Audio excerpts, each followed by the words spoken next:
the stick group, Oyata was very much, and I think all three of you have had a little bit of this before, right? Oyata was very much into trapping people with sticks instead of just click, clack, hitting them. Um, so there's a drill I call trading eights, and that's what we're going to kind of work on today. So do me a favor and get in this exact position. I'm going to use you just as the initial uki. We're all going to be doing this kind of right hand pose as we take turns doing trading eights. All right. And so what I mean by eights, 1, 2, 3, 4, 5, 6, 7, 8. There's 8 key positions that I can do joint locks in with my right hand forward. There's another 8 with the left hand. All right. So I'm going to get you started on this first one. And we're just going to go down the deal, and you do it, and then your partner does it. That's why we call it trading eights. All right. So it's all about angles, and don't worry about switching to left hand forward or anything yet. Just everybody stay right hand forward. I don't know who all's right-handed or not, but most likely we won't get to all of them during the. Well, we're here for 2 hours. We could. You may get a little bit sore after a while. So the very first thing we're going to do is we're going to start top front of their right hand. Taika would do things, I'll talk a little bit philosophically. If I strike, what did he just do with his arms? He gripped it. Yeah, so he tightened his hands because I tapped. And when he tightens his hands, then I come in and I seize his hand. All right. So I'm not wanting to try to break the stick. I'm wanting to pop it so that he gets tight. And then I'm coming in, and this is all about angles. If I'm out here, I can't do it. So if I'm here, I can come in and I can try, and I can start moving his body. If I come too far, then I lose it. Make sense? All right. So strike, slide, and you see that angle?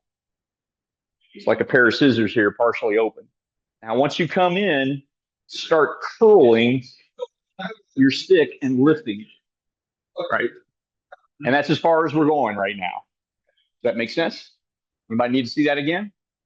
All right. I'm going to let Pete in from New York. He's chiming in here. Oh, this is Rick. This is Rick from Kansas City.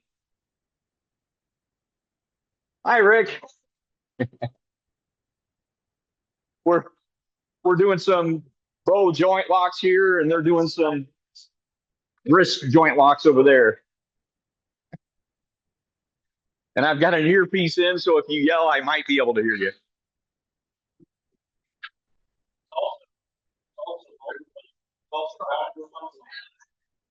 There's 6 there, 6 here.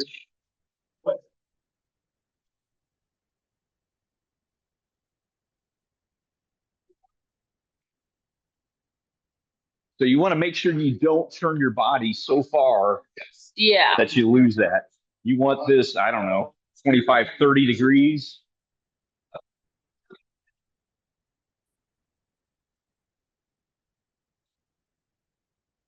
There you go. Yeah, got them up on their toes.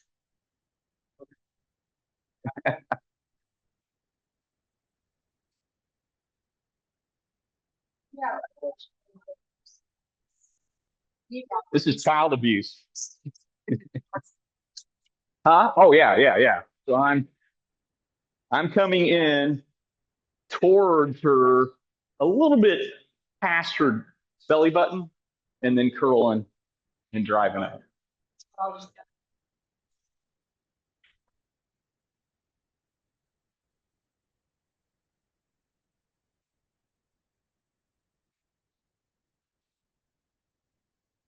So you want to, I'm coming in and I'm pointing just a little bit around his belly button, and I'm curling.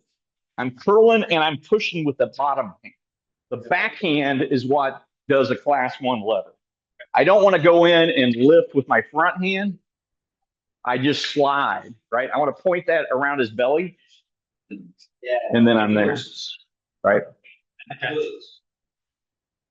Like that.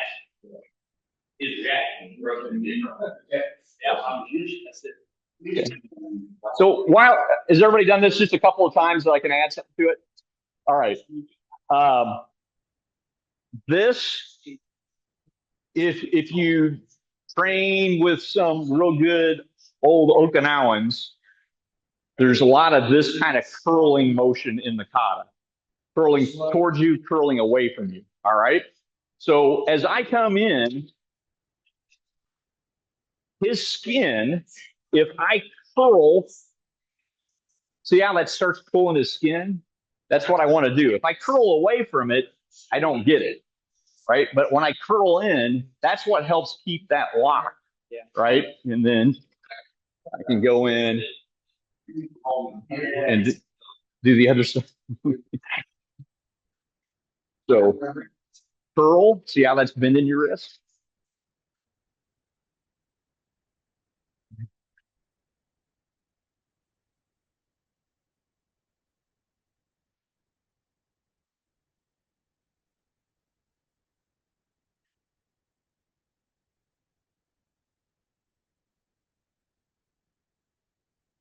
Yes, you're curling this way, like you're trying to flex that bicep on this one.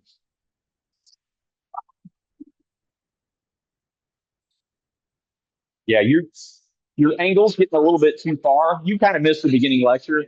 So if I'm out here, I obviously can't curl his wrist.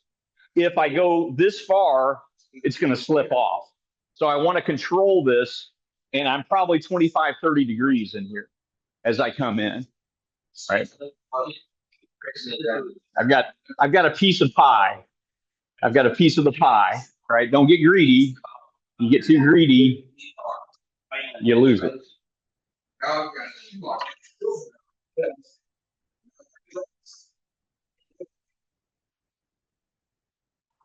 Pushing down with the backhand. There you go. Yeah. Nice high ceilings. He's like, am I close?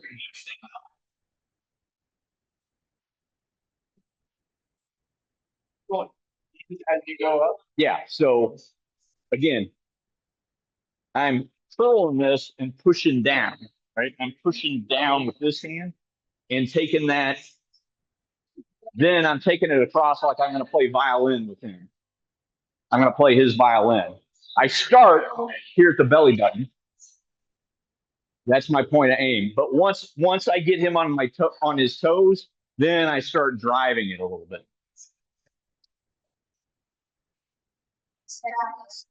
What? If you so desire.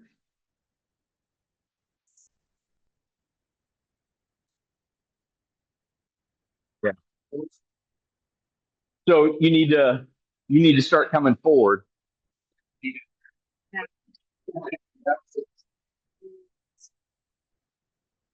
So push his hand towards his ear and then pivot and throw him. Here, watch. So I'm here and I take him up and I'm walking him a little bit and then go that way. All right. Your choice. What?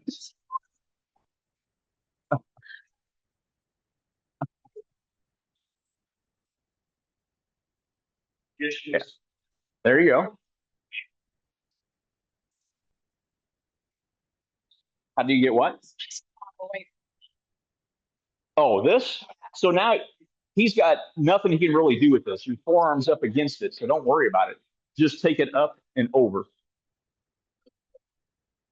You just got to play with the angles. Again, trading eights is all about learning the angles. The first few times you do it, it's going to feel weird, right? Because this is we're dealing with little slidey sticks.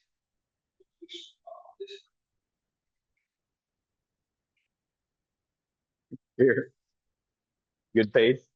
So I'm going here, and I may catch this, or I may just end up here, right? I don't care which one I do, but if I go here, I'm just going to take her that way. I'm going real slow because you're in this position. You're essentially doing this technique on them. You're doing that technique on them. They're on their toes and they're trapped there. If I end up, I'll try to get a little bit further. If I end up this way, right now, my forearm is involved down here. So I'm pushing with that as I go over. Right? Yeah, and that's more brutal on the wrist. Yeah, yeah.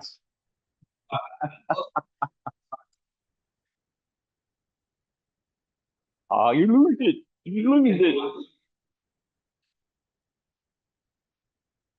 You're crossing the back end, so you're not keeping the angle. So here's what you're doing, Vlad. You're going here, you're getting this, and then you're passing it, right? So that's fine. Different technique. I can still control her, but what I want to do is I want to keep this probably 30 degrees as I do that motion, right? I want to keep that. I want to keep my stick, the back end of my stick in front of her instead of passing. Yes.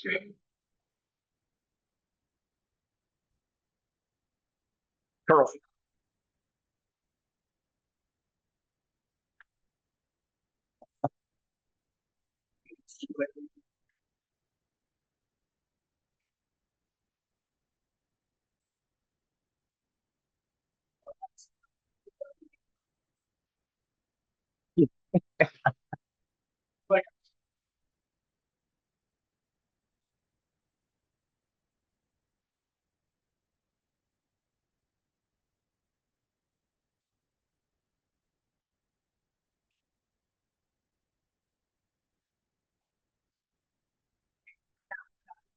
I can watch you do whatever you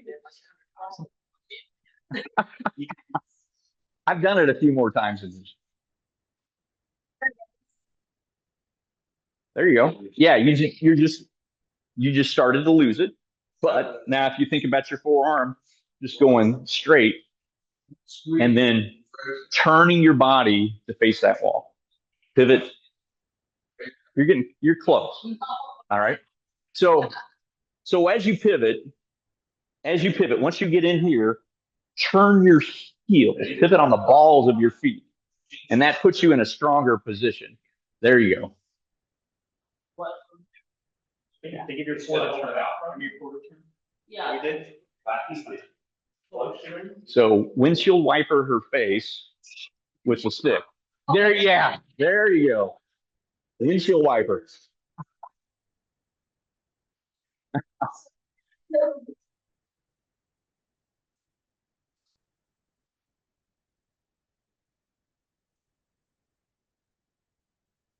Yeah.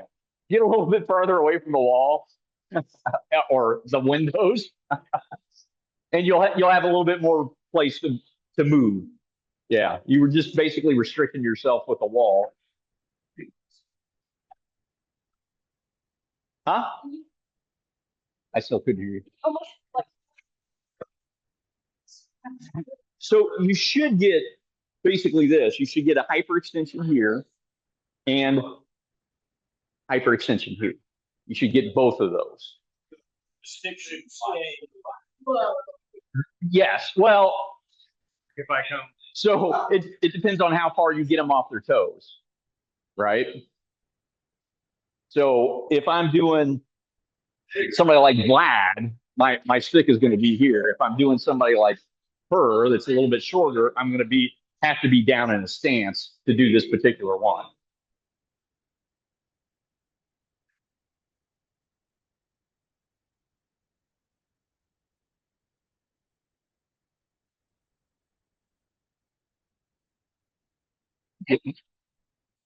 Pardon? So here. So when you get into this position, right? I'm taking this initially towards his belly button, right there, right? And then I can slip up here and start to flip him, make him do a cartwheel. Is that the? Are you trying to like? I'm here, I'm going here, and then I'm pirouetting around. right? Step, shuffle, pirouette. And that pirouette may also be a step and pirouette. Just kind of depends on the logistics of everything as you do it. Did your son break you? As long as I'm making the same thing. All righty. You did sign the waiver, right?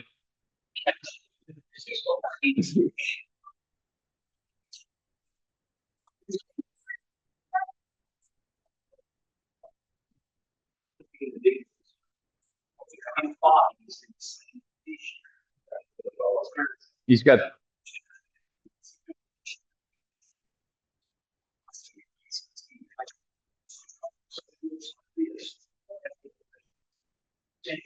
Obviously, like with anything we do, the more you do this, the more the angles work for you, right? The more the angles, you're going to get used to it and you're going to start feeling it and seeing it. All right. How many of you know a bow kata? Anybody? Any of you know bow katas of any sort? Okay. Yeah.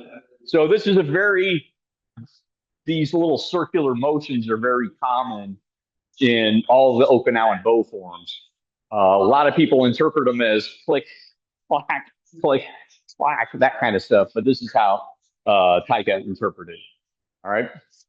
So we're just going to continue on. You're not going to master anything in 10 minutes, right? But you're going to learn the drill and learn how all these angles are a little bit different. So can you take the pose, the gamai? All right. So we went over the top. Now what we're going to do is we're going to do this kind of motion. I'm going to come up and put this here. Again, I want this angle. I don't want to go all the way to here because then, if I just come out here and strike, all I'm doing is a wrist strike. I'm coming here. I've got my set of scissors made. Now, this time, instead of curling up, I'm going to back this down and into him. All right. Does that make sense? I'm back fisting, which means this is spinning on its axis, right? It's spinning on its axis. So he takes that pose. I come up. There's my hip to make him go tighter, and then I land. This time I'm going to thread past his belly button towards that hip and start to drop him down. Yeah. Here, real quick. So I forgot which one I was doing. So if I drop him down, then I'm able to come in this way, right? So even though this is, quote, a long-range weapon, Taika did lots of close-range lockups and stuff with it. All right? So try that one. And don't break anybody else, Vlad.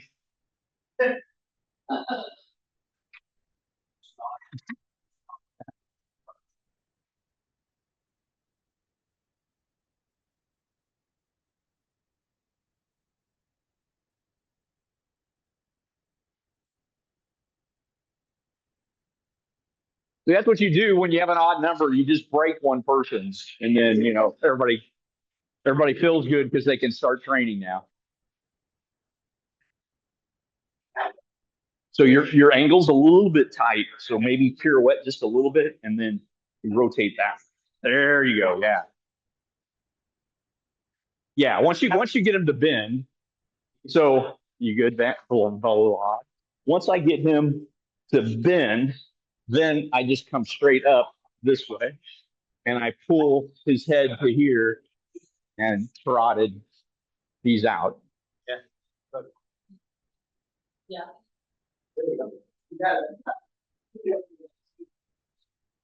There, yes, yeah, yeah. And the things that happen after aren't really part of the trading eights, but I just gave you that, as one example. It could just be straight right a carotid strike instead of or a brachial stun instead of a blackout.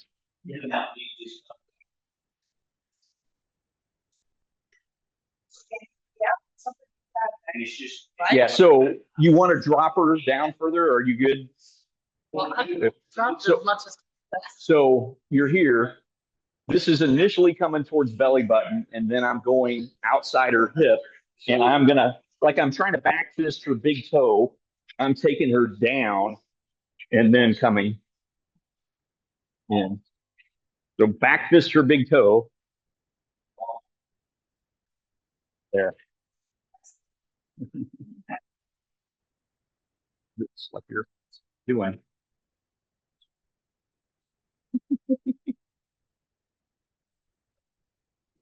There you are. Yes. There we go. Yeah. Yeah. And so that follow up can be many things. You could just end up smacking her with a stick, or you can grab her with the stick, and you can stun them or you can black them out. You first go and get, Uh-huh. and it's like coming down your tongue. You just need to step. You need more of an angle. So you just a little bit of a pirouette with your left foot gets that angle. So like if I'm here, I'm not going to get it. I want to be here, right? I want to be. Oh wait, sorry, wrong technique. I want to be here.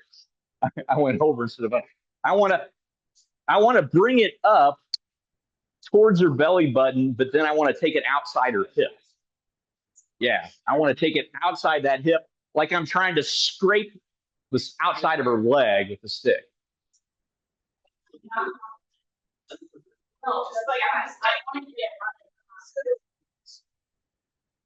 So think a little bit more like you're trying to scrape the outside of his leg when you do that back fist, and he'll bend more.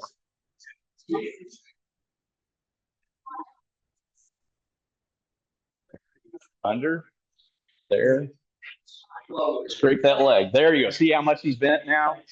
Yeah.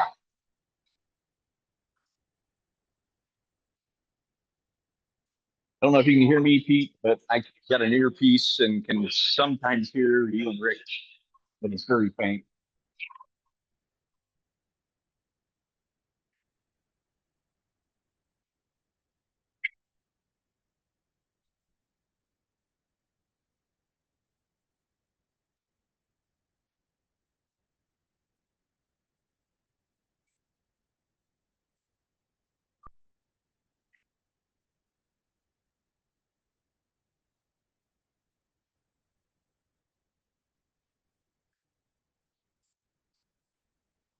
Getting it? I look over and you were bent over, so I'm guessing she's getting it. Up there. He's up there.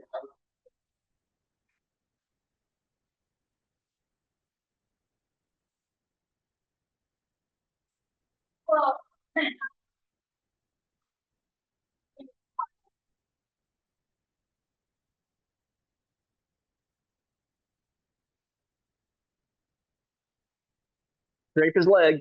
There you go.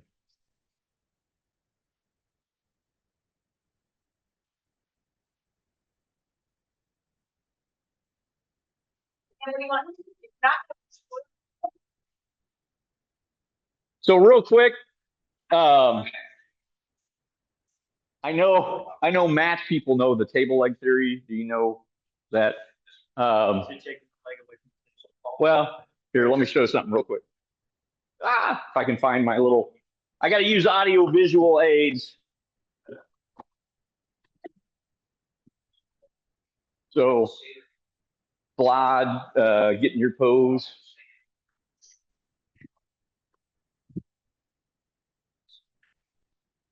So Vlad's bipedal, tables are quad pedal. um, so when I come in and do this motion and I start breaking his balance, he's got strength going between his two legs. He's missing two table legs though, right? So once I put him here, if I drive towards that back missing table leg, he's got no support. He literally doesn't have a leg to stand on back there, right? If the situation allows and I come here and I want to reap, if I pull him to the front missing table leg, he's got no balance to fight me with the stick at that point, right? So those are what we call the missing table legs. you either pull or push to either of those locations, and you'll get a little bit better result of this kind of stuff, right? We want them to be off balance so that we can get to the follow-ups a little bit quicker. Make sense? All right. Everybody happy with that one? Ready to go on to number 3? All right. I'm just picking on Vlad because he's young. All right. So now we went top, bottom, top. All right. So in this one, as I come in, again, I'm giving it a little bit of a pop. I'm going to go across at an angle. So you see my footwork. I came in. You guys probably say it backwards from us. Is this a right cat stance? Okay. Yeah. We call it a left cat stance. But I've come in with a right cat stance. As I come here, I just switch. I C-stepped around, and I'm in a left cat stance. And guess what? Now I'm in a right again. Right? So I'm just switching cat stances as I do that, and he ends up crossing his arms like he's doing this next gangster rap video, right? So I'm stepping in here, coming in. I'm moving off 90 degrees with my left foot, and then I'm pivoting on the balls to here, right? Sometimes I do. It just kind of depends on the situation. All right. So when I come in and I go here, I'm creating a fulcrum and anchor. I'm latching that there, and then as I move my body, this is nailed. You see what happens, right? So as you do this, if he lets go of his left hand, there's that danger. All right. So you got to kind of watch as you're doing this. As this comes up, if that releases, I need to go there. I need to lift my hand up just in case his hand comes free. All right. One more thing. So again, as I come in here, this one, I'm curling it that way. See what that does to his skin and his grip, right? As I do that, I'm curling that in. And then, oops, sorry, mom will buy you a new pair of glasses. Vibration. All right. All right. Let's try that.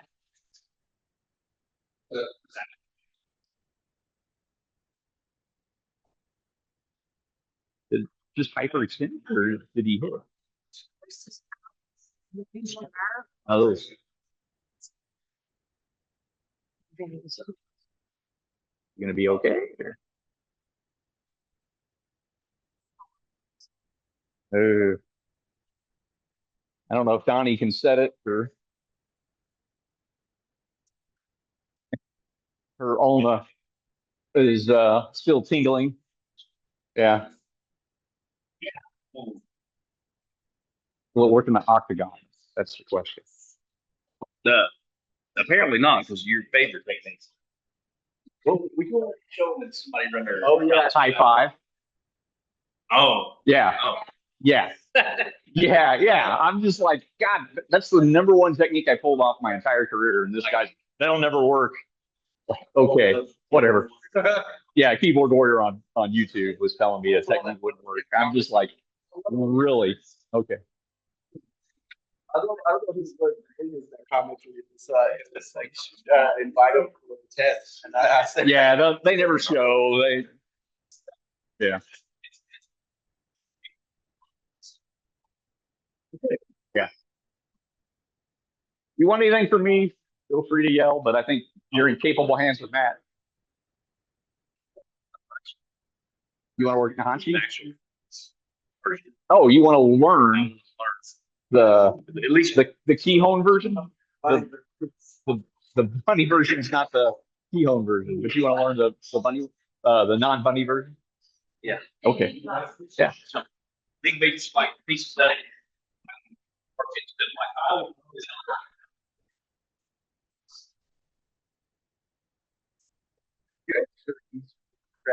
Yeah. I'll start you on it, and then I'll go back and watch them.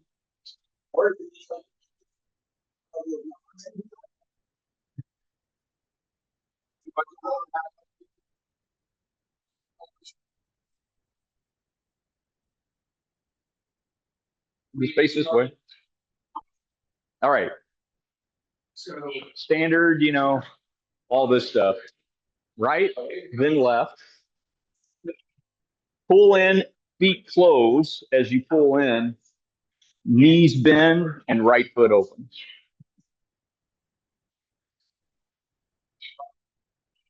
Yep, you start in a V, and it's right left. Pulls in, knees bend, and right foot opens. So if I go here and open my foot, my chest turns. If I come here and I push down and I think about my left knee going forward and open my foot, my chest does not turn. I'm ready to go that direction, but my chest is still aligned. So one thing about this version is the chest is always aligned with the wall you're facing. As I do all of this, you're learning to control your chest with your low body as you do it. It's always, there's no hip, there's no hula hoops in it at all. And Taika was very big on the key home version. You're learning to control your, like Troy would say, frame. All right. I'm learning to control my frame. Other things we do later may have some rotation in it, but the first version doesn't. So 1, 2. Continue. Edge. And again, concentrate on your shoulders not doing this. I'm here and I'm creating tension here. Touch. And then complete wet noodle to there. And this is like just below your nipple. Yeah.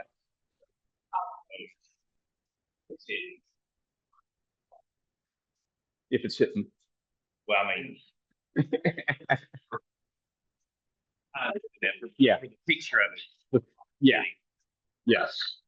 So tension, that tension releases and it whips to here. Palm up. And it does not impact. It comes in and then tough. It's not. Are they touching or no touching? No. Right. That bone and that knuckle.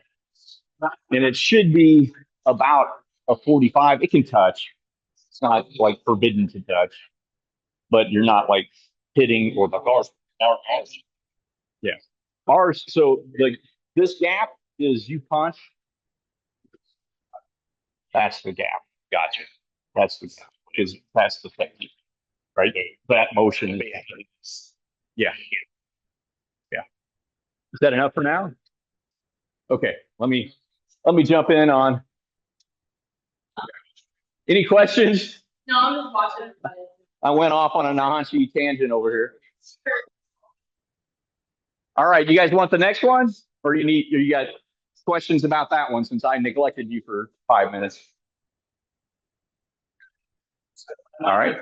That one is easier. That one's easier. Okay, so that was over. Somebody strike a pose. Strike a pose. You'll strike a pose. So we did over, under, over. Guess where we're going? Under. All right. So as I do this one, I've got to kind of drop my body a little bit, right? Keep in mind, some of these you're going to use over most of the time if the person's around your height, give or take a few inches.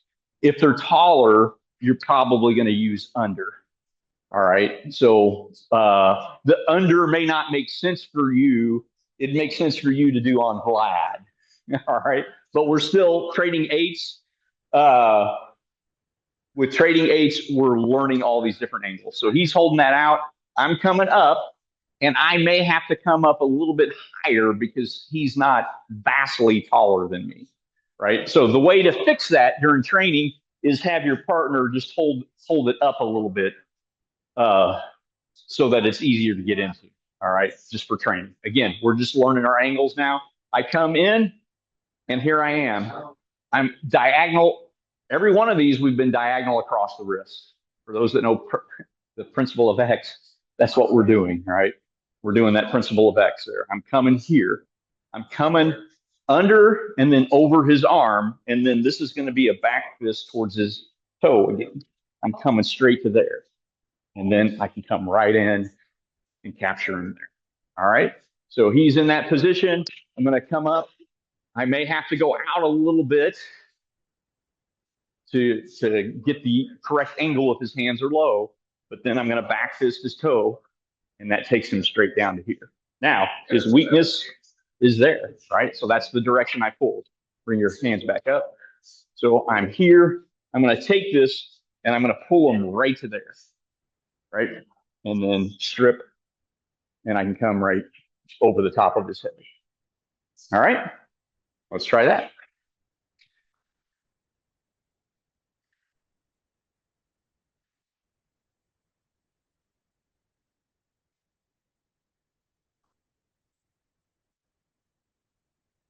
I'm just coming over, seeing if you guys got any questions or anything you want.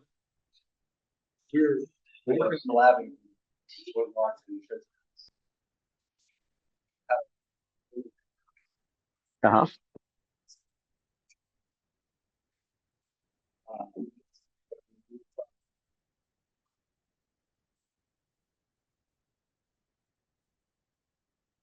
Still trying to get it.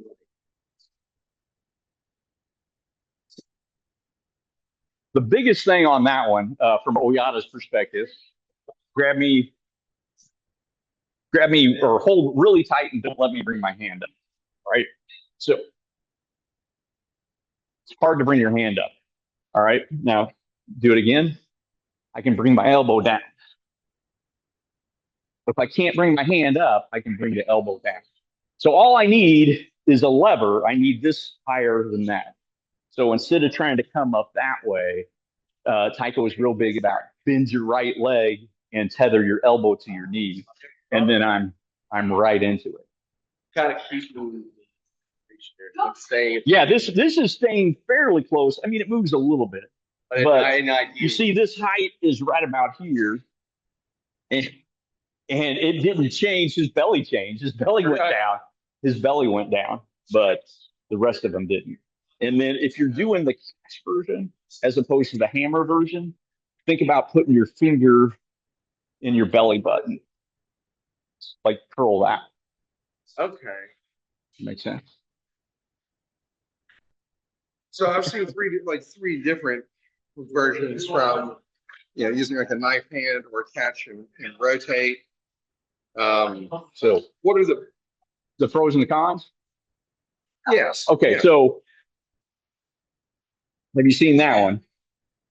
Okay, so that's a very common one. Is this right? And so do that on me. So that's why Oyata preferred anytime you're the hammer fist. So even if you come up hammer fist, there's not much that you can do about it, right?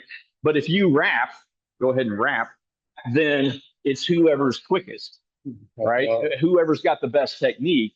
See, I just grabbed his fingers. Now we're basically matching. If I, instead of trying to do it here, if I do what we call primary reversal, I take these knuckles and slide them like they're a typewriter down his forearm, then I get it.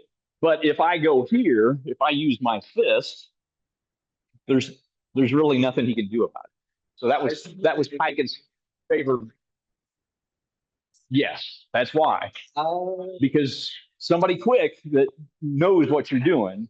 Now, odds are the bad guy in the street probably doesn't know what you're doing, right?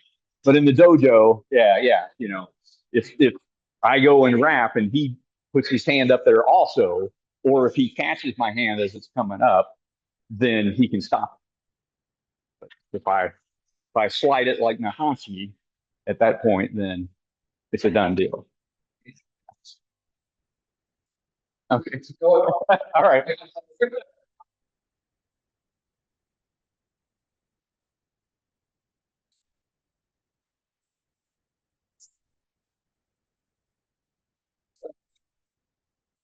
Yes, very close.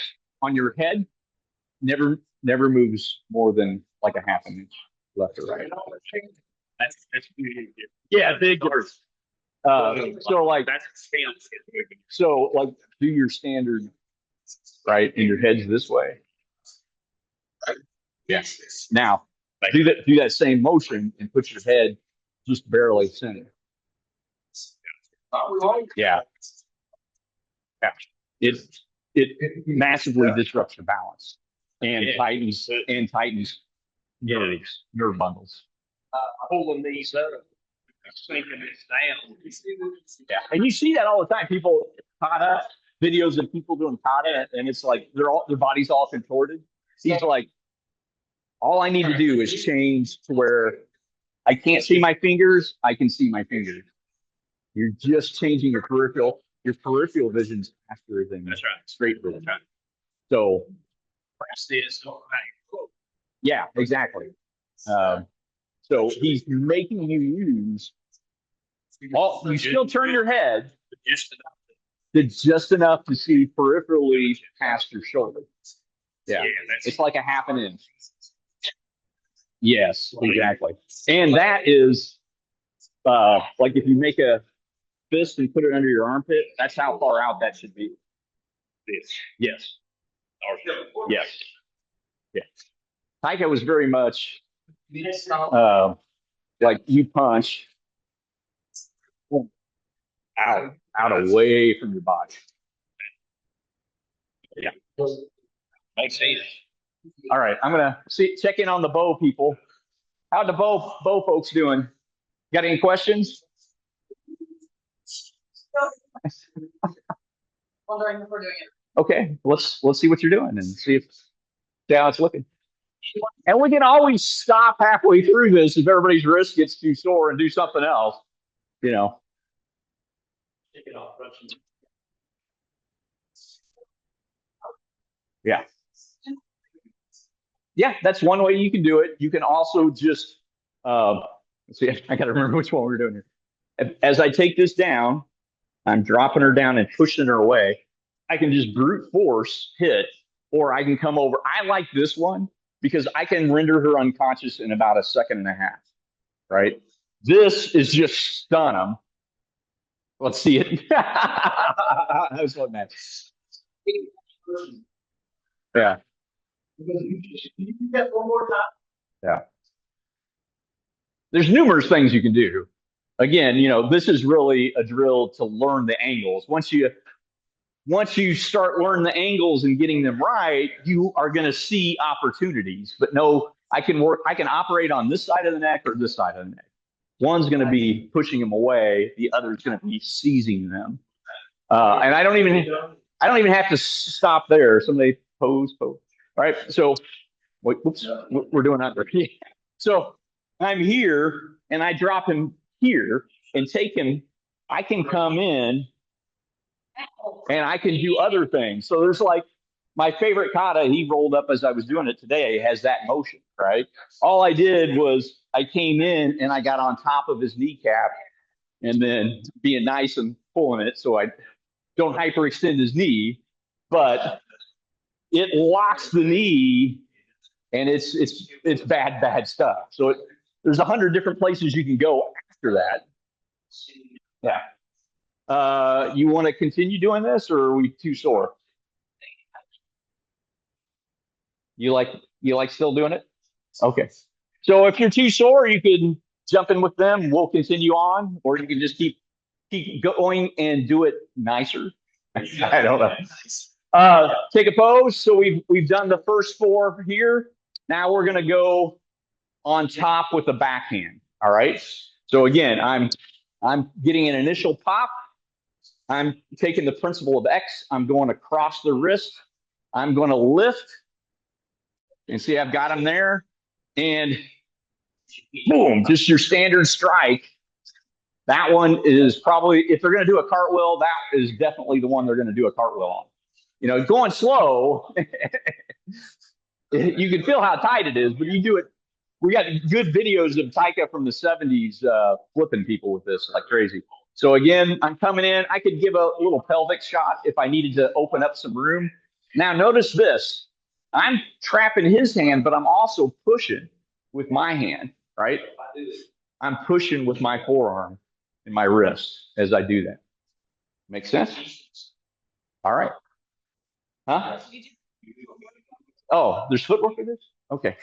So again, typically very typical, I'm in a back stance and then I shuffle in and then I pirouette for this particular one, right? There I am. And now I'm probably going to shuffle in again. So cat stances are very important in Oyata's art. It's if there's one stance you do more than anything else, it's cat in Oyata's art. And his are wafer thin. Yeah. He said your opponent shouldn't know if you're in a back stance or a cat stance. Yeah. Very, very different than most styles are really. He or she is best like that. Yeah.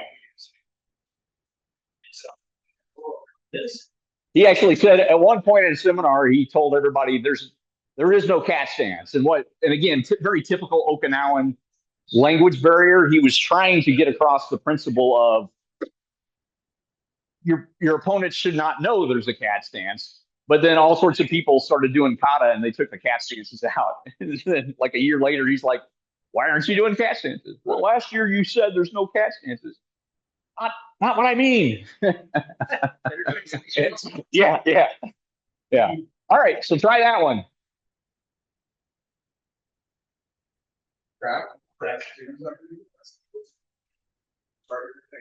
Step 2.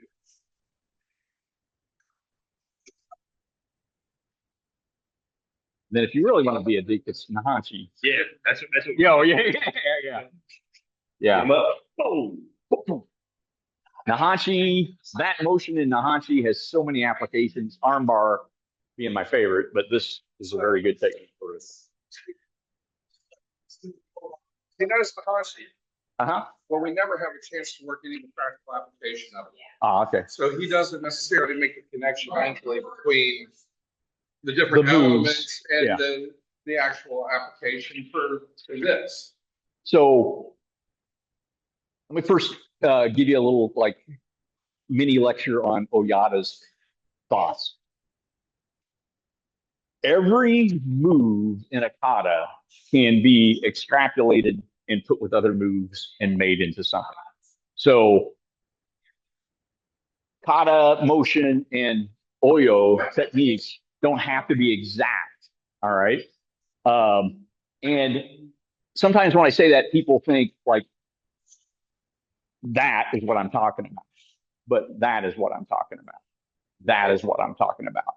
He would extrapolate the right arm and different footwork into a technique. So this motion is what Matt was just showing, but like arm bars. So if I go into an arm bar position, if he starts butching up against me, if I want to deal with that starting to bend, I can do that same arm bar motion. I went right and left. It's the exact same motion. Now, kata wise, it would be if I did a literal translation to the kata, there's the literal translation, right? But it's the same thing. And your Nahanchi version is probably a little bit different than our Nahanchi version. Or are you doing Teki or is it not? Sure. Yeah. Okay. So yeah. Gotcha. Right. But you see that it's like his body, whether I'm here or here or here, whatever, or Yada's typically is here. If I do direct force, straight force, his body can start to resist it, right? So you see him starting to resist it. If I change directions, he can't resist it. And it was just, you saw how slow and subtle I went, and he just collapsed. So you do it kata wise, and it's really quick. And Part of the same idea, just Yes. okay. Right. And again, if I'm literally doing the kata, it would be here, right? And then you do that motion and you kick, right? So that kick could just be me adding the weight, or sorry, Paul, that motion doesn't have to be a little the important part. the knee was the important part. Yeah. Yes. Do you see that? I mean, Not So Oyata's version, we pinned, we nailed our knee down. So to keep my head from coming up, this knee went in, and then it's impossible for my head to come up. And you see how much more oomph it puts into it. So if I was nice when I did your knee spear, I didn't pin it. I felt it though. I felt it. Right. Yeah, if I had pinned it, it would have been, you probably wouldn't have stood up for a couple of minutes. You'd been working that cramp out, the Charlie horse, right? Make sense? yes, sir. Make more sense. Do that. Yeah. We usually look at the snapshot at the end of your move. Right, what did you do here? It's from here to there. Business. Stop that snap. So you use one.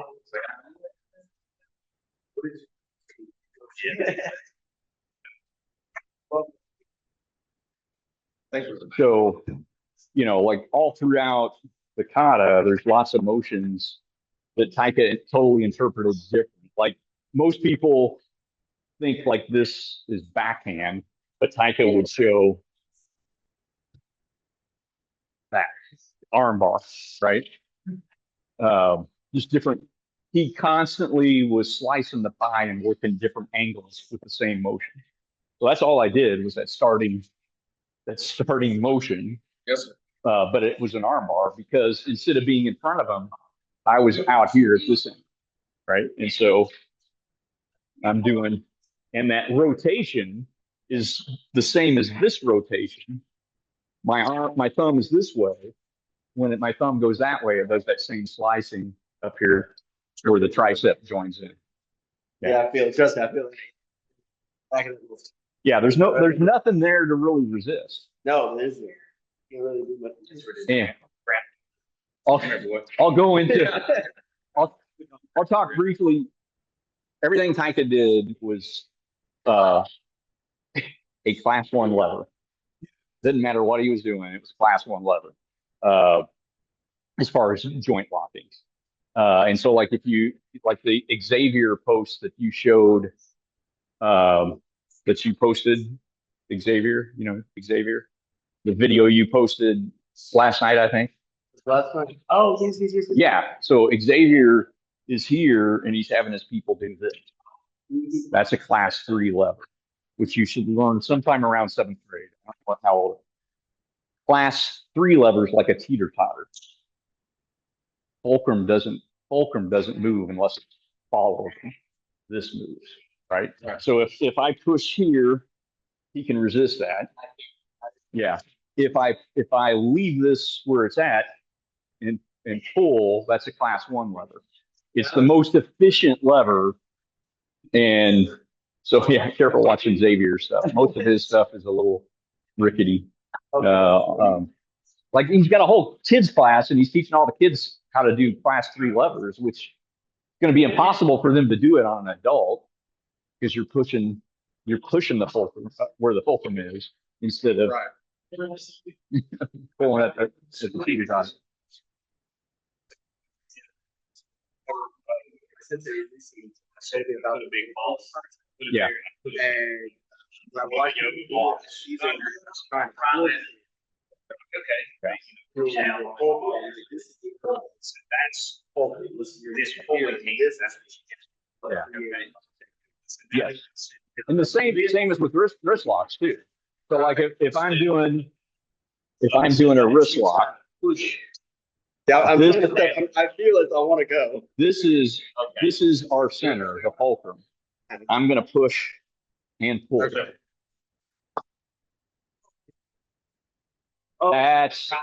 That's a class 1 lever. I'm treating it like the middle finger is the lever. Instead of just folding it around, making the fulcrum here. Yeah. Yeah. But if I pull this at the same time, it's completely different.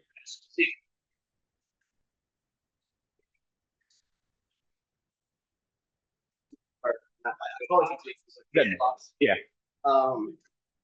The whole thing kind of main Should be.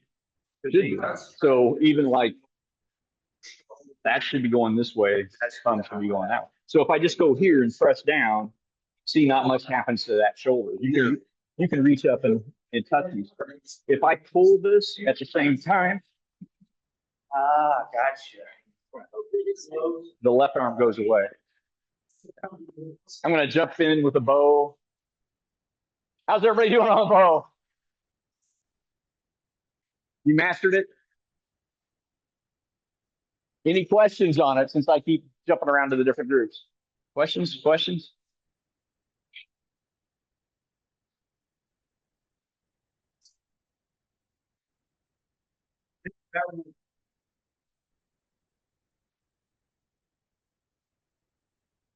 Yeah, watch that window.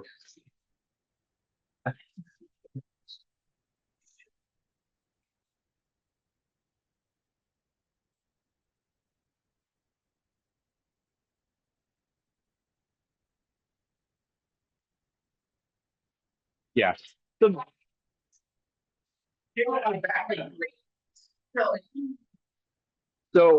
let's do that again. So you're going over the top. The big kicker on this one is I don't want to do this, right? So as I start curling up, I want to take it to her, right? And see how her legs are crossed? She's completely crashed as far as recovering from it. So I went here, but I started taking the stick towards her. Otherwise, I'll get hit in the head.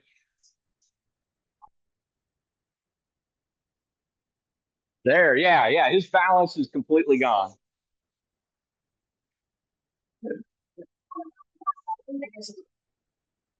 Under. Yep. You guys ready for the next? All right. So again, this isn't rocket science. There's eight ways if we're both right-handed Yamais. All right. So let's do somebody that's not. Let's not make her left hand bad. So this one's coming underneath again. All right. So again, if your opponent's really short, you probably wouldn't do this. So you have them lifted a little bit. But again, the back is always controlling. And so see how I'm really conscious about that thing because I'm going for his backhand. I don't want that to happen, right? So I want to get up in there and immediately I want to cover myself and drop this down behind his ankle, behind his trailing ankle. So I'm coming up, coming this way, and I'm shuffling and I'm coming up to block, right? And I'm taking that towards that ankle. And then I just step through and take it, right? And then from here, I can just row. And that motion's in just about every Okinawan kata, that rowing motion that way where you're cross body, right? That's how I ended up in it. Make sense? All right. Let's try it. Yeah. Don't forget to cover.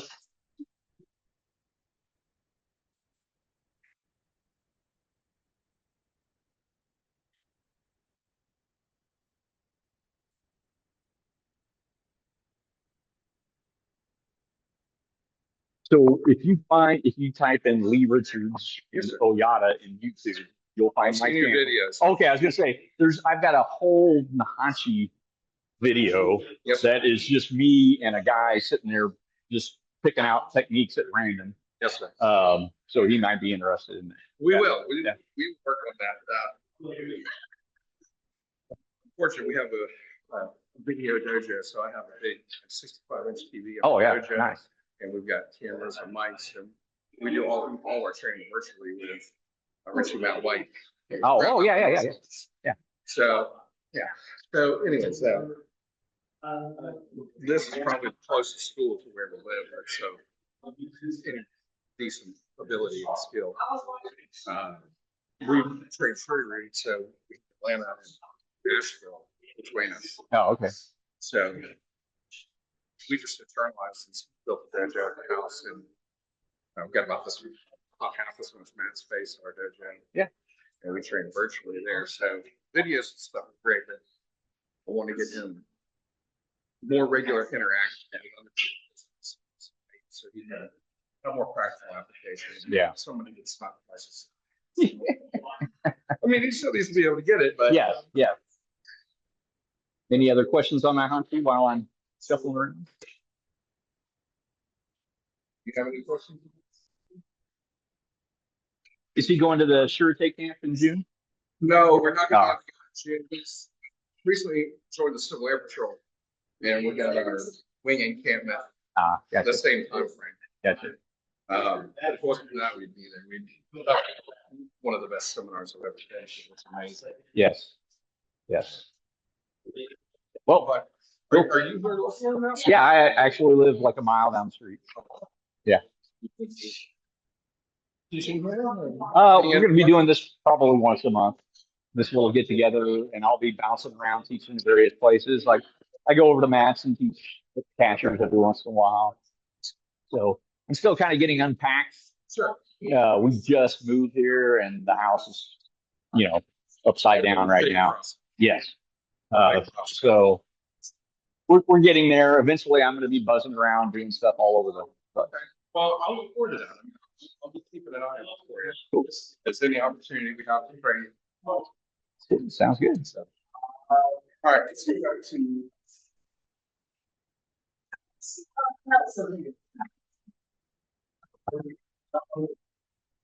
She's wanting footwork. Is that what you're wanting? Okay. So I forgot which we're going under now, right? Okay, I have to remember. So one thing about this is as I come in and come here, I'm shuffling, right? I'm shuffling because I'm wanting to get this over here, but I don't want to go here to do it. That was probably loud for the New York and Kansas City people. Just stick hit my deal. So I want to shuffle in and come up. All right. So I'm shuffling in and I'm coming up. Now, most likely, I've got the back of his wrist there. Right.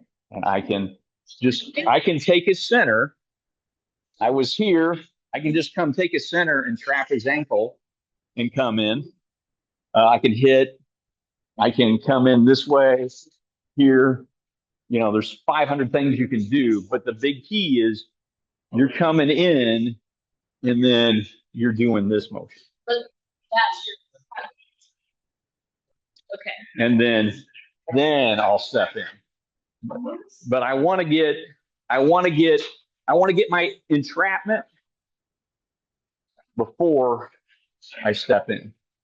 Yeah, if I step in early. Would you grab With my stick or his stick? So I can come in here, right? And I can come straight around to there and do it.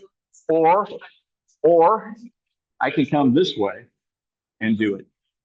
Either one. Yeah.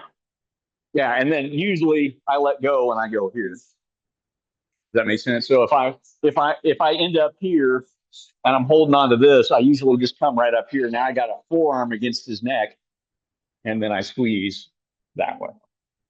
Yeah. So a couple of questions on that. Any other questions on that? I'll let you keep going because let you digest the questions that were just answered. So, all right. And I'll see how the other side of the room is doing.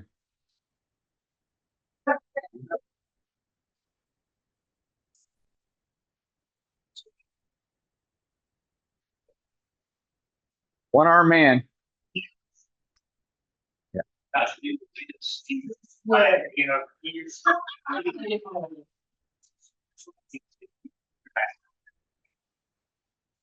Drive their elbow. Arrowhead.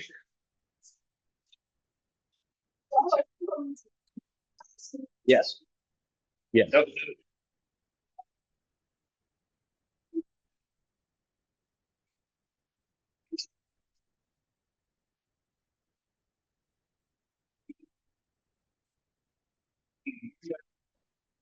Yes. And that's more Oyata's way, is the arrowhead principle.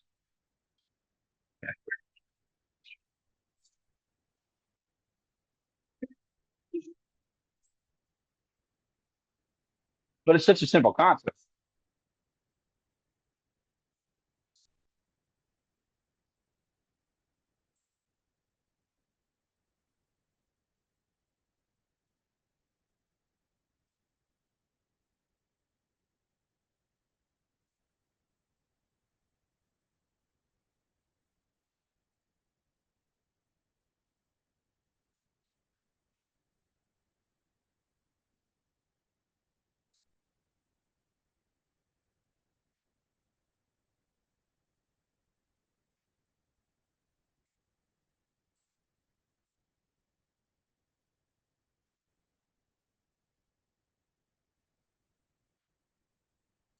Yes, yes. Very easy.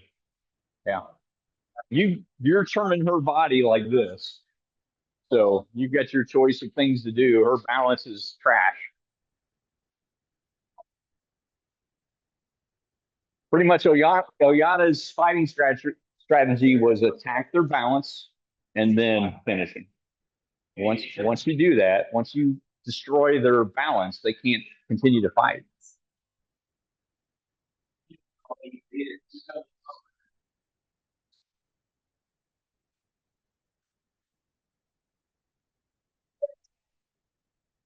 So we're doing under. I'm here. See this?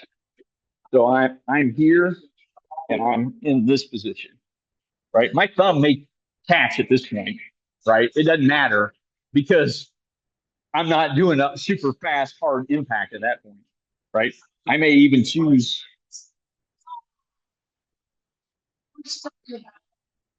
I may even choose to grab her stick and my stick, right? Yeah. So there's in kata, there's all these hand changes like that we do, and that's what you're doing. You're you're you're locking them, and then you're grabbing their stick and yours more. Sometimes people will see us doing weird hand changes, and they're like, "Why would you do that?" Because we're not playing click clack. We're grabbing people.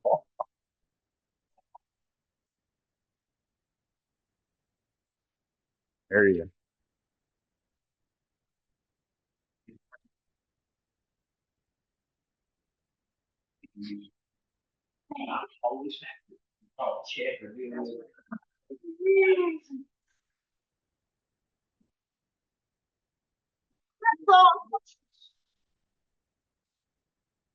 That's fine.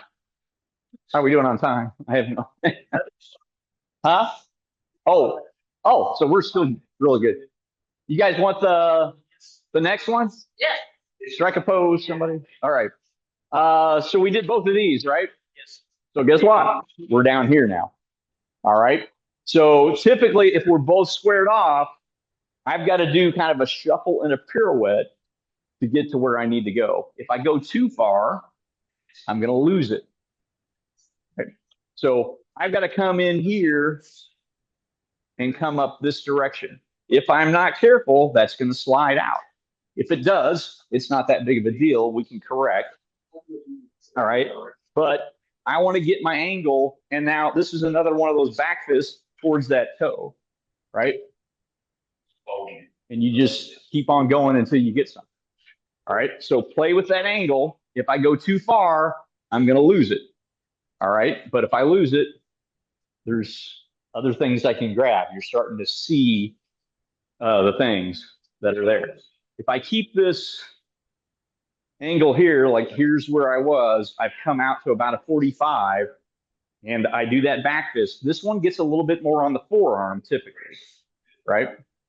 Yeah, I may lose them, right? It doesn't matter if I lose them. If I lose that, I'm still in a superior position. If he's just got one hand on his stick, it's not a very good position. All right. So again, give him a little love tap there. Come, instead of being right on this, be a little bit up on the forearm. If you want to truly attack the wrist on this one, I can use my shoulder and see I seized his stick with my shoulder and I can come straight down as well. So play with both of those, right? Forearm or jump in and use your own shoulder and whatnot to seize it. All right.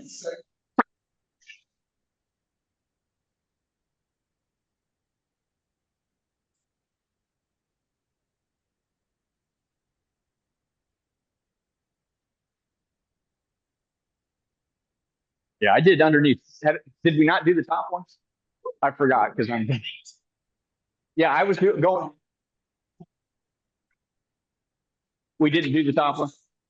Hey, just to clarify, because I screwed up the order because I'm bouncing, pick that post. I went under first instead of over first. Yeah. So this one is under, and then we can do the over one next, which is that. All right. Do it right.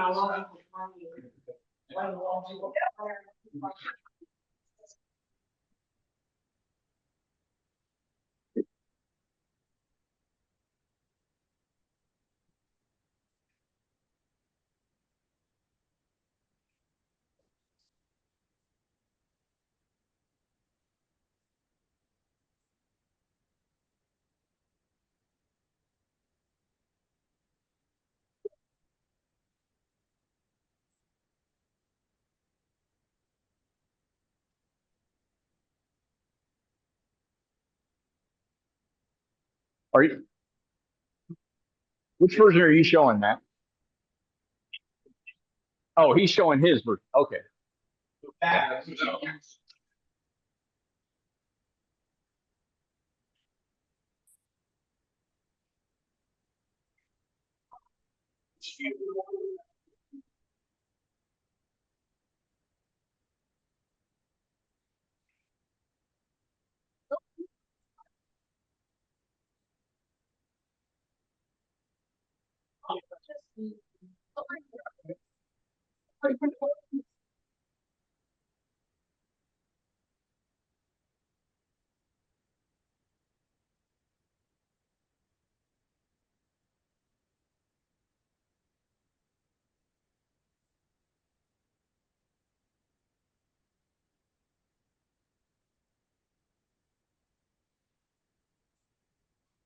Yeah, we call it the arrowhead principle.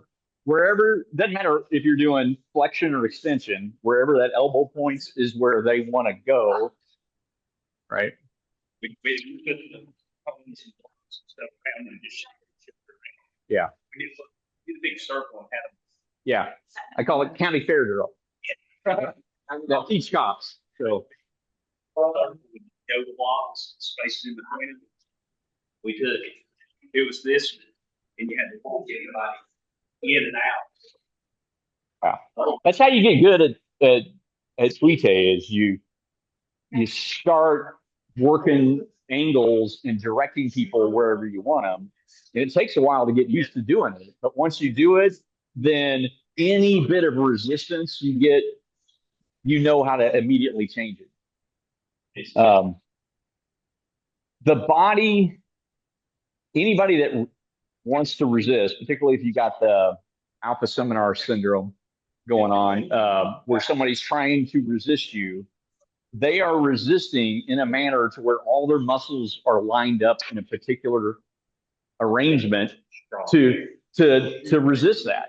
The second I change it, the muscles have to realign, but by that time it's too late.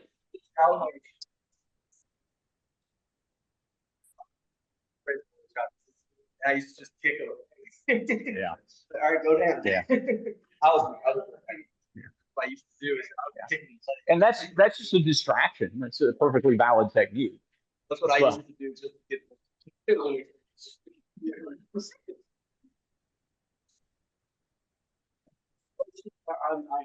I'm sure.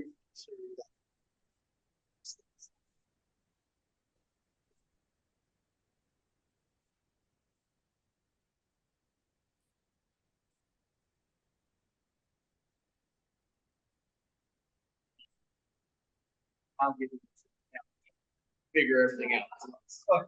Trying to get up the bar. Then I found a new piece of ice. You got some big building blocks. Because you're familiar with this thing. You might have missed some billions. You got the gross.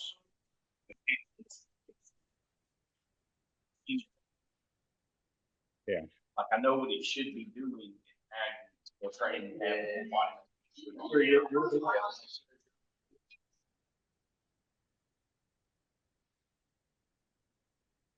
The six basic principles. Yeah. So the whole genesis of that was to come up with basic principles to diagnose why something's not working. Yeah. That's exactly. Yeah. That's why I left it at six. The original book had like 30. And it's just like that's too much. To just so I carved it down to where it was just six simple things to remember.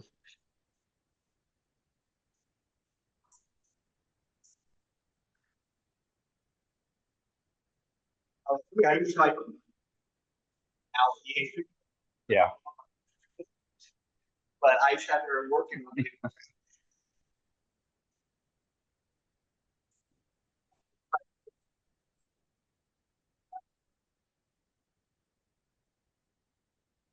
Yeah.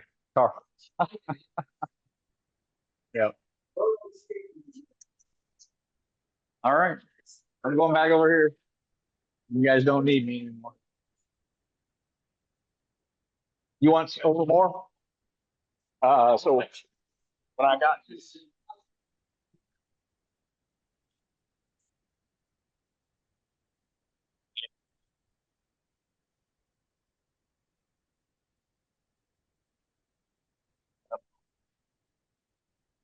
so it's one, two, three.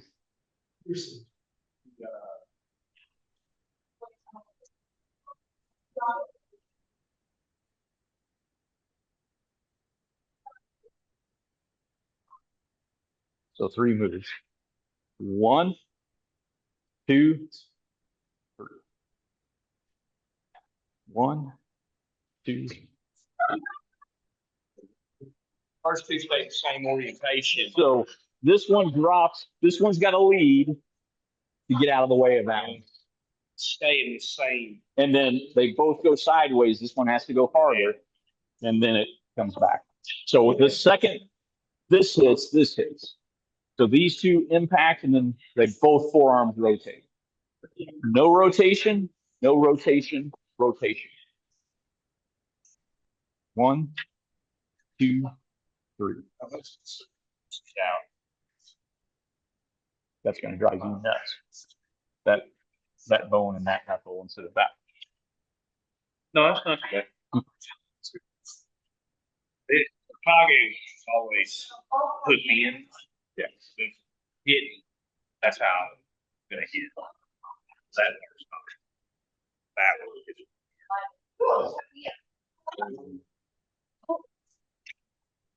was Yeah.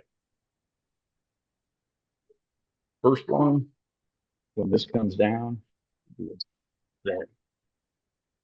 Then out here. okay. So here.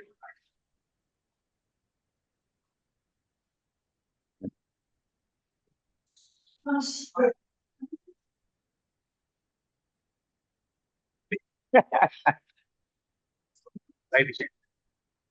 Hey, if you get your turn, your timer's going off up there. Your beeper going. Not hearing anything here.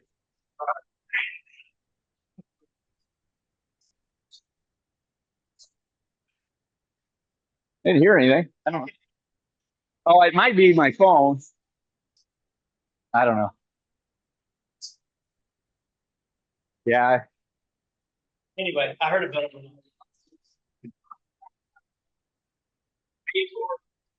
For me to learn one, a different version of the same one, than it is, hey, this is blah, blah, blah, okay? Tell me what to do, 'cause now I'm, okay, don't do that.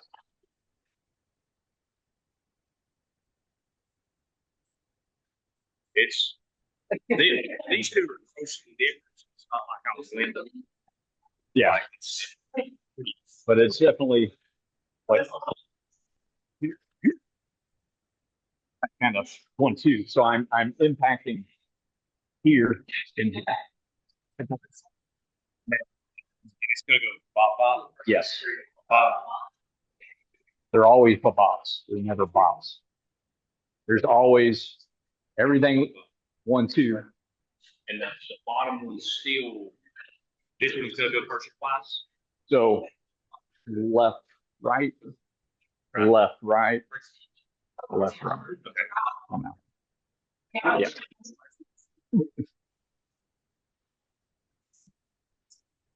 Any questions for me before I rotate to them? Okay. Yeah.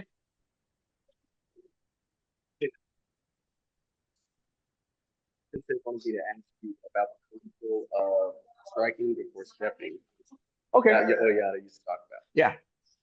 And I don't know much. I don't know anything about Hands, it. hands before feet. Yeah, hands before feet. He Right. told me to ask you about that and how to apply that in college. So actually, Bo is the best teaching thing for that because it's very visual. You can see if I go step, strike versus, you see how big of a difference there is there? All right.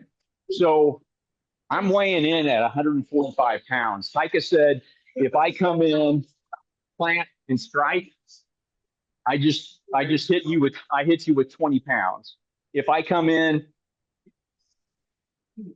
and impact before my foot lands, then I hit you with 145 pounds.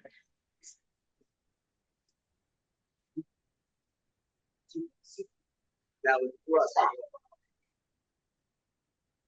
Yes. Why they call Yes, it's not punch. So like Oyata's punches, Oyata didn't even make a fist, right? So if my fingers close, it's because your body closed. I don't close them. So when I hit, this is how I hit. It's like that, right? And so if I'm just standing here and I'm not stepping, right, as I go and hit, if I lift my foot, I'm putting the rest of the body into it. Noticing it, even with as little as he is, right? Yeah. So like I was telling him, Most of my eyes are not seeing the impact coming in versus 1% bigger. so most people punch like that, right? Ika didn't. He lets you close the hands. So his hands stayed like this the entire time. And I took my foot. I took 1 foot airborne so that my hand hit before that did. And that's just light, right? But if I'm standing here and I make a tight fist, you can kind of absorb that, right? If I go, I keep my hand open, all my kinetic energy is going that direction. It's very interesting. Completely different. we The Chinese part of his art. And so we learn a lot that hands and feet start and stop together. And you're going in a totally different direction. You tell us. Yeah. I can actually You know, I mean, here's him doing it. Hands before feet. The only time, like, if you're interpreting kata, any movement in kata can be a punch, it can be a grapple, it can be, you know, numerous different things, right? So if I'm doing like this motion in a kata, is that a grapple or is it a strike? but it looks like That means it can easily. Yeah, it could easily be both. So timing wise, Taika would do a kata one way, and then the next time you look at him, he's doing it different. So if I need particularly a big guy, if I'm going to do that kata motion, if I'm going to do it from here, from behind him, if I go hands before feet, if I provide a foundation first, so that if I am having to provide a foundation for something like an arm bar coming from underneath, Right. then it's going to be feet before hands. Same technique, except same technique. His body's different. If I'm on top, I want hands before feet. If I'm underneath, I want feet before hands. Yeah. Yeah. If I need foundation, foot goes first. If I'm doing something to where I'm wanting to take him down, I'm wanting to take him down. I'm wanting to take him up. I need a foundation. I'm wanting to take him down. I don't need a foundation. Because you're not dropping your weight. Yes. Yes. That makes sense because you lift with your legs. Drop. That makes sense. That makes sense. That makes sense. So you'll see, like on any basic prepay, here, whatever. I get my joint lock. So it's just, I get my joint lock. My foot came off the ground. I see that. So I watched the video, I was trying to figure out how to do it. Now I knew. Yes. Now, if I'm doing like grab, if I'm doing this, right, I'm taking him up. I've got a foundation. If I did the same technique one-legged, not as mean. But if I do it here, now I switch. I want to take him down. I lose a leg. So Make sense? I do have an interesting question. Yeah. Okay. So Connor's been training for about 5-6 years now. This is his third year of wrestling. He's in 8th grade middle school. This will be his final season of middle school before he gets to high school. So I constantly try and find ways to apply martial arts, shuri and jiu-jitsu applications to takedowns in wrestling, takedown and control in wrestling. So they're kind of sneaky cheats that most wrestlers aren't going to see or know. Do you have any thoughts on that topic? Let me give them the next bow thing and then come back. All right. Have you guys moved on without me, or you? The last one from first principles. All right. So do you need help, or did you figure it out? Let's see your version.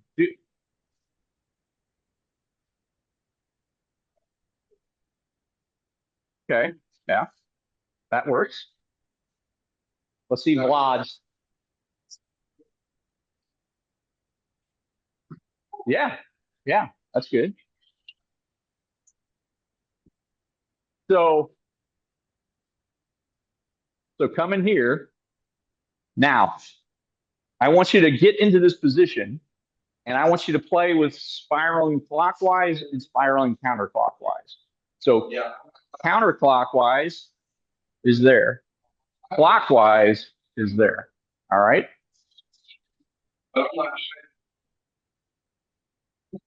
That way or that way. Right. But it's all done here. And you see her body reacts differently depending on which one we do. It makes her go either clockwise or counterclockwise. Right. So do that a couple of times, and then we'll switch to either backhands or go to something else. Yeah, backhand.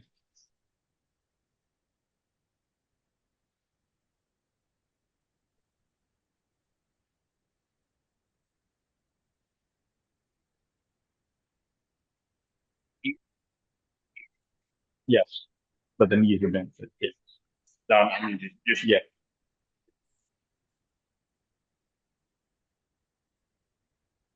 Yeah. It opens right at the very end. So as this starts coming in towards my chest,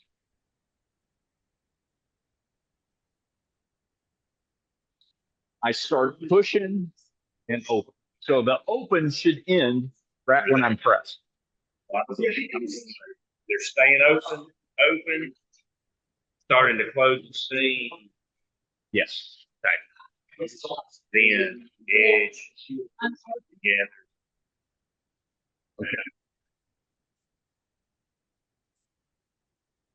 Oh, baby.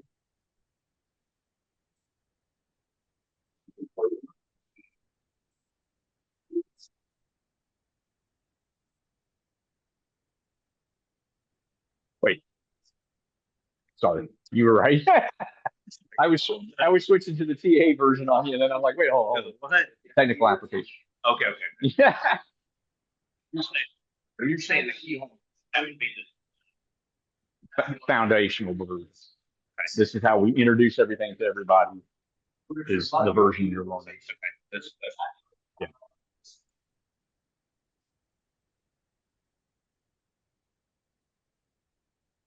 Sorry, I was talking about the Shuri punch because he does Shuri Roo. I was seeing if he did Shuri punch because it applies to what he was saying. We teach the Shuri punch is we teach elbow always down when we throw a punch, and we do it at 45 degrees. Yeah. Oh, you got it at 45 as well. We never did it this way. We always did it this way, and we always relaxed before impact. But applying the, as you said, applying the step through at the same time, it is as definitely applies to the Shuri. Makes sense. I guess punch was if he is a striking rule. If it's a parry, it can go past the brachial plexus. If you're looking for impact to devastate somebody, your punches, forearm strikes, whatever, should be 90 degrees from your torso. So our punches are here instead of here. Okay. I think, for instance, sure, we throw our punches, we actually rotate. We still do on the 90, but we rotate to where it goes. Tanka wouldn't rotate the hips. No, your heels. So like that's where I want to be is 90 degrees. Your body is strongest. You don't have shearing problems. If I want to hit here, then I do that there. I change my point of aim with my heel. This is still going to be 90. I'm going to hit exactly the same spot, but I made my 90 align with my heel. Oh, that makes sense. Okay. Yeah, that makes sense. Okay. I love the sound. The light bulb going off. Pop, pop, pop, pop, pop, pop. Yeah. Okay. I was talking to him because I knew he was saying sure you knew that's a common issue. Yeah. Elbow down. So this creates weakness here. Once you go past 45, you create a weakness here. So that was the idea. So there you go. There you got it on the Short punches can be here, obviously, but once you rotate out there, and we don't rotate. So my punch, you naturally walk, your hands go center line. So my punch goes this way, and then it rotates that last second. And I could call it a snake punch. So you see my hands naturally going this way. Right. But it comes, your body's tracking, and you're thinking that the punch is coming up on this side. But as I rotate, it comes up on the opposite side. We've always gone to the center. It is visually very cooling. Like I was Yeah. saying that, I was like, yes, it's gonna be right here. Yes. Look at it go. Yes. So as I come up, it looks like I'm going this way. It looks like I'm going cross body, but I create a hinge here and I rotate on that hinge. So it's there. In your body perception wise, so we call it brace for impact principle. Your body sees motion and you align your body brace for impact. So if just take like a fighting stance or whatever, if I'm coming up and you see this hand coming this way, your legs are naturally bracing for impact that way. Yes, sir. But as I come up and I come here, your legs align for impact this way, and I hit over here. So it's that same thing. Like I'm feeling resistance of the change. Yeah, the punch is the same way. So to ask about the question I was asking in regard to wrestling, and what I see is there's tons of opportunity and just closing the distance. So, and I wrestled for 7 years too, but I'm always looking at entering through hand fighting of some sort. So as soon as I can grab a hand, I think that's the immediate opportunity to go into Yes. a takedown right from there. But I just wanted to see if you had anything that came to your mind about using this in relation to. So, we're playing the little catch stuff. Right. I always want to think when I'm doing this kind of stuff with people that I'm going to make you think here, but I'm going to bring it to the other hand. Yes, sir. Right. So if we're just doing this, I'm right there. Right. I shuffled out, but I brought this to here. So I've now got the technique you guys were working on earlier. Right. And we look at that too sometimes, like throwing catch. Yeah, yeah. Wrestler's drag. To come into different things. But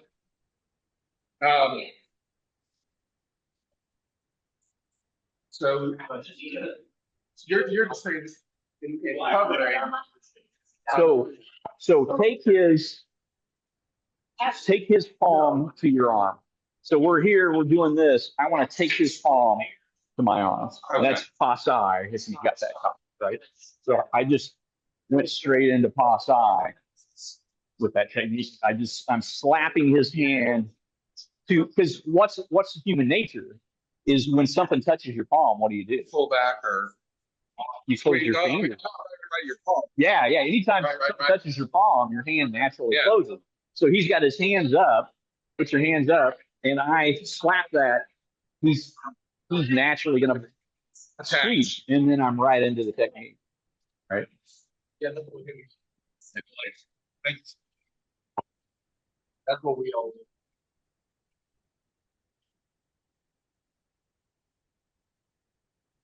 Thank you so much.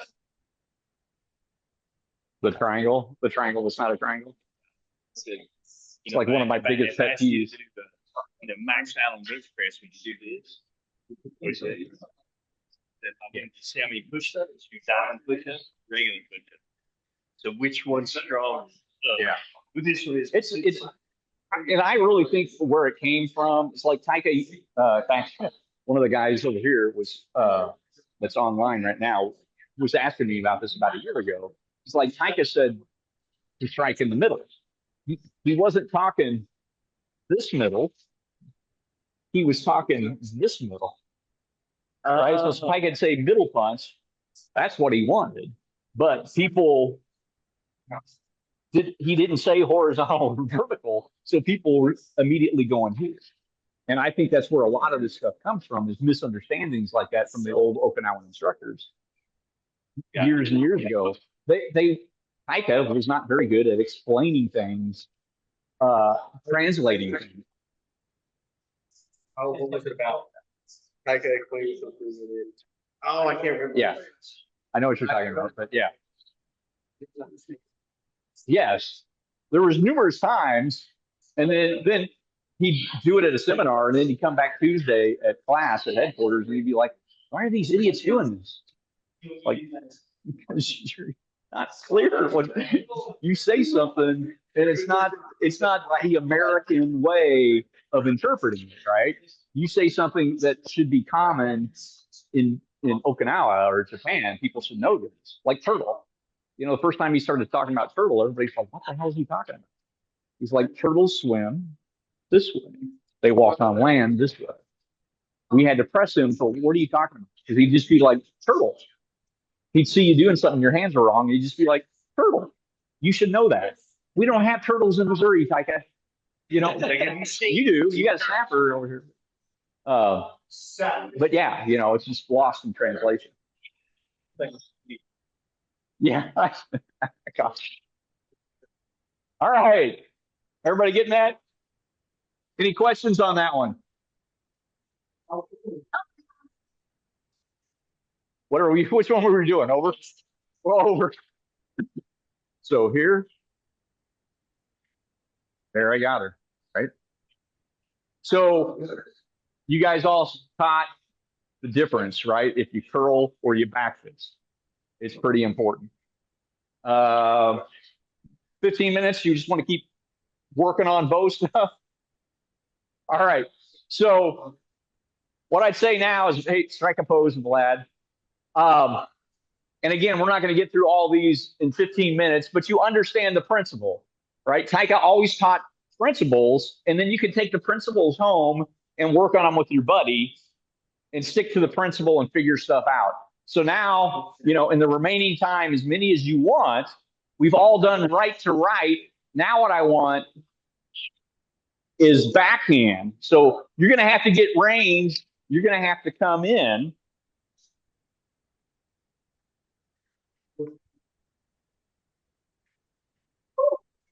All right. So that's the first one. I went here and notice I'm using my hip to kind of help prevent.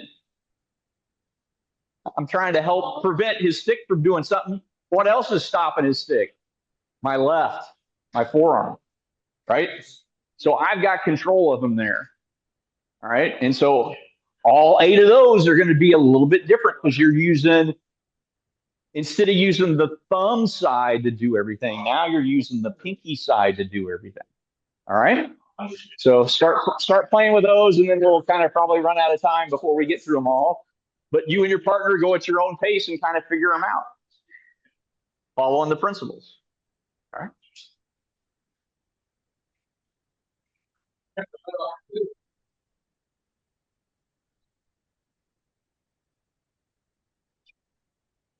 Good. So we were just working through that slapping and trapping. So there's an arm bar. Yeah. So if you slip off of the wrist lock, you got the arm bar. Yeah. Sorry for this.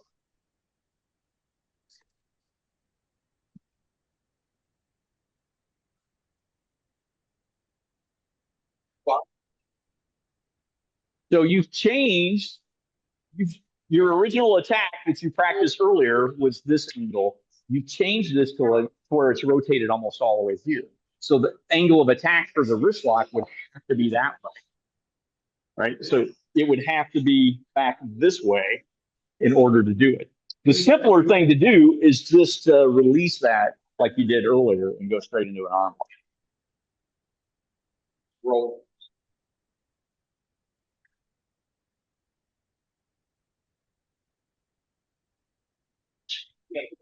Yes, sir. Is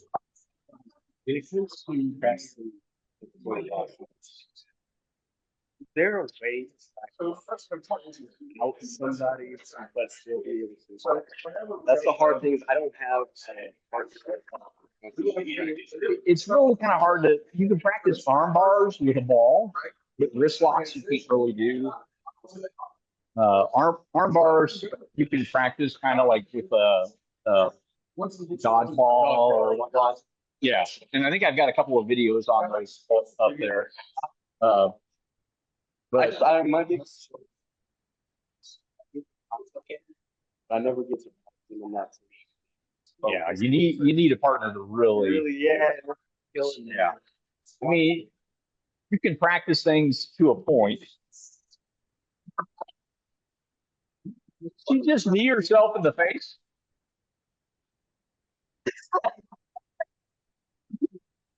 Uh, but yeah, you really need a partner. I mean, there's some things you can do, like with squishy, like the little squishy balls. You can practice some things, but really, you need to be pretty proficient before those will help.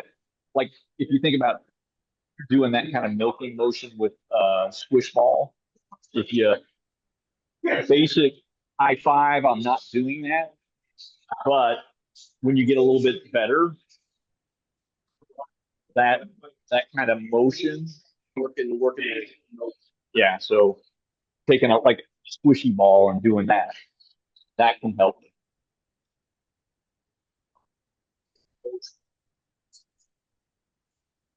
Then I have a positive fact.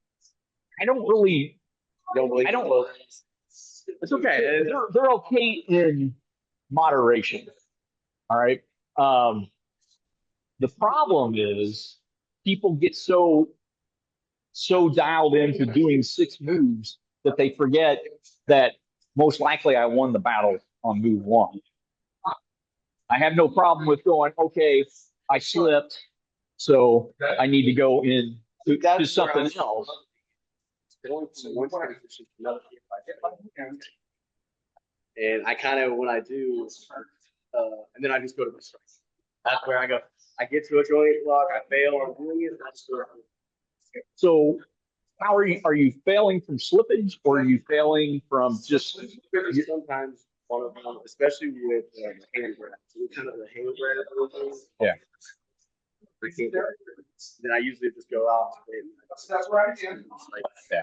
Well, there's nothing wrong with that. Like if I slip here or if I slip here, right? There's nothing wrong with a distraction. But what I'll probably do is I'll switch. I'll do a distraction and switch right back to another joint lock. Yeah. Yeah. Like, I mean, even like I miss here, I'm going to go here and then switch back to a different joint lock. And I don't have problems with those short flow drills, but I think when you go daisy chain them into 6, 8, and whatnot, that people get more focused on memorization. You're teaching people to fail. Yeah. So if I've got a flow drill where I fail, I fail, I fail, and I do 8 things, I just taught them to fail 8 times. Yeah. Makes sense. Right.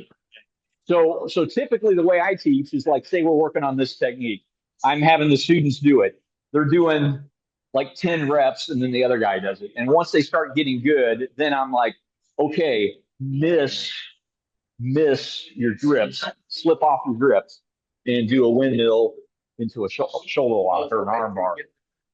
Get them correct first and then give them a slippage. So that makes it to where they have to think it's instead of it being. And they don't practice constantly failing. Yes, because now they have to think about I got to do it wrong. It's like when you're people are trying to, you got to show them the wrong choice. It feels wrong to do a wrong punch. You got to The high five that you were just. Yeah. Yes, this is horribly painful watching. Uh-huh. Will you show it? Oh, okay. You as in teach it or you want to just feel it? Okay. So on the high five, the big key is the pinky needs to go behind the ring finger. So as I do this motion, I'm pushing my thumb there. If I go this way, particularly on him, if I don't grab that way, he can just trust my hand. He's a big guy, right? And then I'm fighting it and I have to do some other tricks. But the second I get the pinky behind the ring finger, he's got no strength. Yeah. He's got absolutely no strength there. I can do the technique however I want, right? The key to any extension wrist lock is the pinky. So it doesn't there push. See his pinky? It's forward. Now where's his pinky? I pushed it with it's behind the ring finger. So totally butch up and push that pinky into me.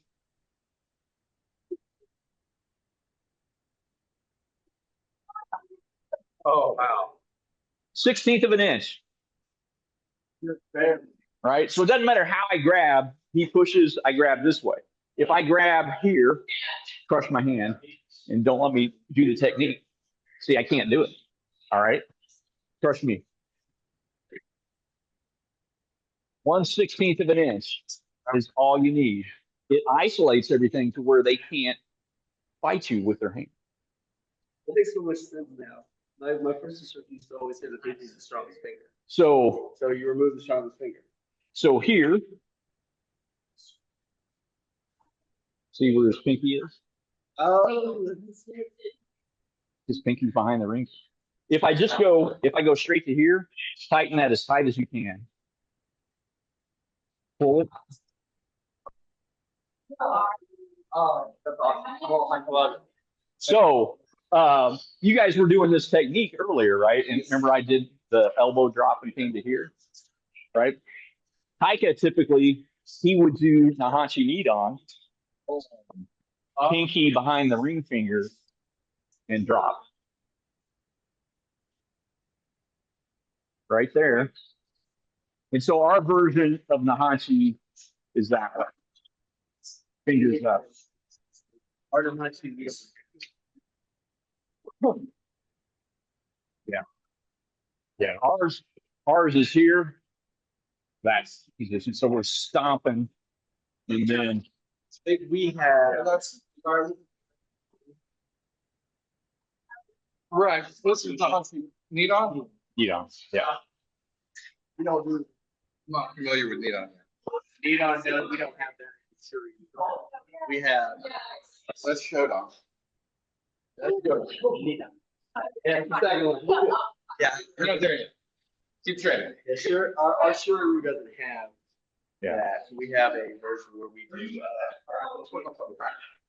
Sorry.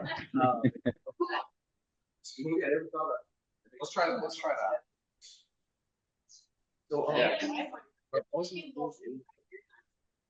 Well, now for the same. There's six same principles in the book. It doesn't go into, For any wrestler. but most of the stuff I talked about today is not everything. In torque. I gotta figure out what to write down. Okay. This one is definitely one to write down. Your book is sitting on the top of that I got the deal. Yeah.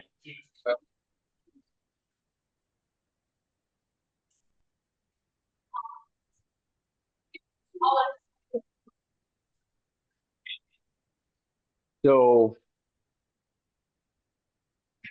you're actually creating a weakness in yourself. If you go up here, this is all weak. Elbow down, you're strong, just like he was talking with punch. So if I do a palm heel, have you learned palm heels? Yes, sir. If I do palm heel, elbows down, pinkies behind the ring finger. Now all I need is a fulcrum, and he's gone.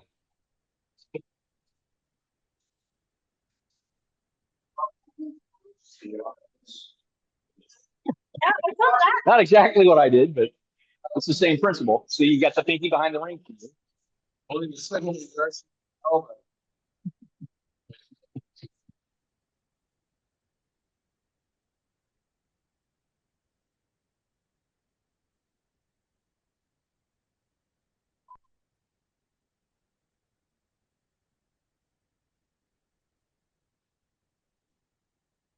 So beginner basic level of high five.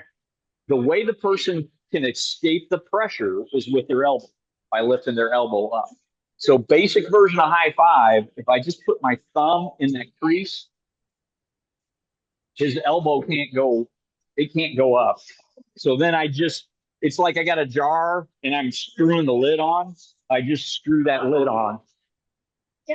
I just rotate that lid like I'm trying to make it tighter.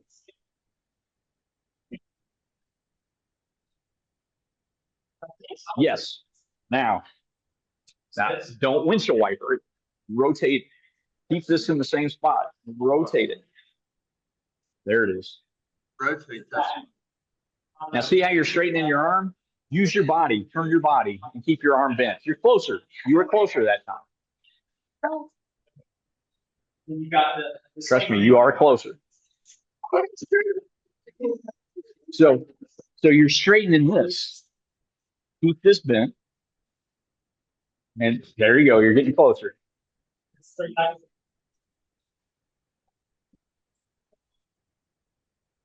So if you follow the elbow principle, the arrowhead, all this stuff works from the ground as well. If somebody's mounted on you or doing side control or anything like that, you can point that elbow where it needs to go and remove the person from on top of it. We'll work on that. Yeah. You did one earlier.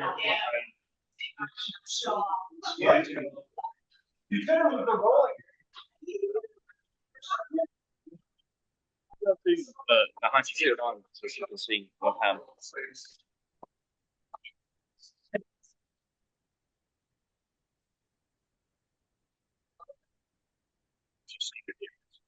See the simulator. Like a ball. And I said, okay, now switch. Just switching over.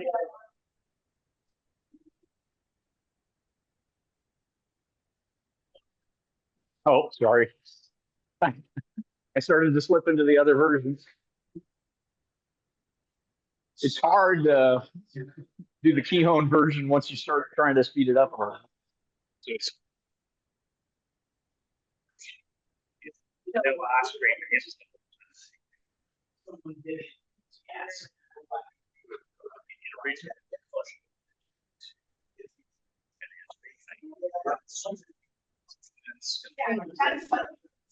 So one thing to practice that I have all the students do is what I call the crossover drill. Edge, edge, Oh, gotcha. edge. So my Inside edge.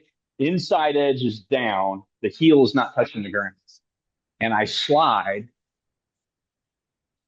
edge, edge, edge here from behind. You're talking edge like edge. That's how I want it down. My pinky toe is all that's touching. My Right, pinky I got toe that. is all that's touching. My big toe, You're talking. the pad, yeah, that edge. I'm popping a willy the whole way out. So Taika Talk, you're riding your bike, you pop a willy, you hit the brakes, you're solid. If you're riding flat, you're picking up friction, or if you're on the outside edge and you topple. So I pop a willy, Got it. That makes pop a sense. willy, edge, edge, pop a willy.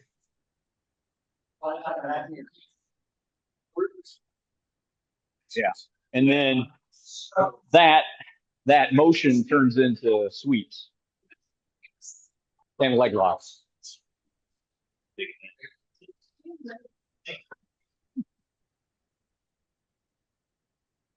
We have gone past noon. If you gotta go, you gotta go. It's his building. I'll stay as long as he allows me, or people have questions. I'll make a nice little bed. I'm not sure my earpiece even lasted halfway through this, but any questions of me or anybody else? Because there was all sorts of stuff going on.